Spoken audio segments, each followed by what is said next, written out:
Coucou tout le monde, bienvenue sur ma chaîne. Aujourd'hui on se retrouve pour une nouvelle recette de tagine de chou-fleur. Un plat de saison, facile, rapide, économique et surtout présentable avec son poulet rôti croustillant et bien doré sans four. C'est vraiment une recette exquise, suivez-moi. Pour cette recette, j'aurai besoin d'une belle tête de chou-fleur.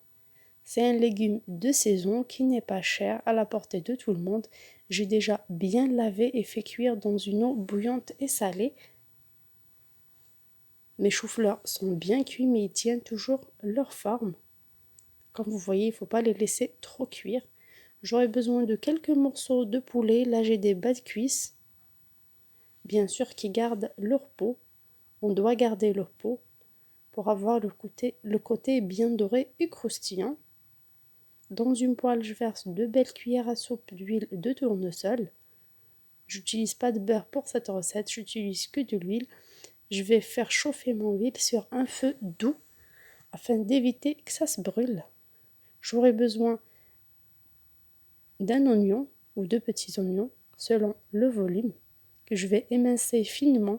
Le rôle de l'oignon, c'est d'apporter le côté sucré et d'un agent émulsifiant, ce qui veut dire que ça va être l'agent qui va faire une sauce épaisse. C'est ça le rôle de l'oignon dans nos tagines, ça apporte le côté épais et sucré à la sauce. Donc c'est très important d'avoir un gros oignon ou tout simplement 2 oignons que je coupe finement. Une fois l'huile chaude, je mets directement mon poulet sur le côté peau. Je couvre et je laisse dorer des 2 côtés en surveillant la cuisson bien sûr sur un feu moyen afin d'éviter que ça se brûle. À noter que je ne mets pas de sel pour le moment. J'épluche également pour accompagnement un bon kilo de belles pommes de terre que je vais découper en grosses frites comme vous voyez. Le but c'est d'avoir des pommes de terre fondantes et surtout trop bonnes. Parce que si je fais cuire directement mes pommes de terre dans la sauce, ça va pas être aussi bon que quand elles sont frites. En plus, ça apporte le côté doré à mon tagine. Une fois mon poulet bien doré des 2 côtés, comme vous voyez, c'est vraiment magnifique. J'enlève le poulet et je le mets de côté. Et dans la matière grasse restante, j'ajoute directement mes oignons.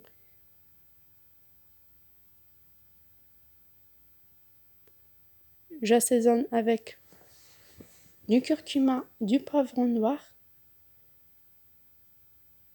ou n'importe quelle épice de votre choix. Vous pouvez également mettre des fines herbes. Moi, pour les herbes, j'en mets pas, je réserve mon persil haché uniquement pour la décoration. Ma petite pincée de poivre blanc. Et enfin, un peu d'ail en poudre qu'on peut tout simplement remplacer par une gousse d'ail écrasée ou râpée. J'ajoute directement une belle cuillère à café de sel, comme j'ai pas assaisonné mon poulet encore. Je laisse caraméliser sur un feu doux.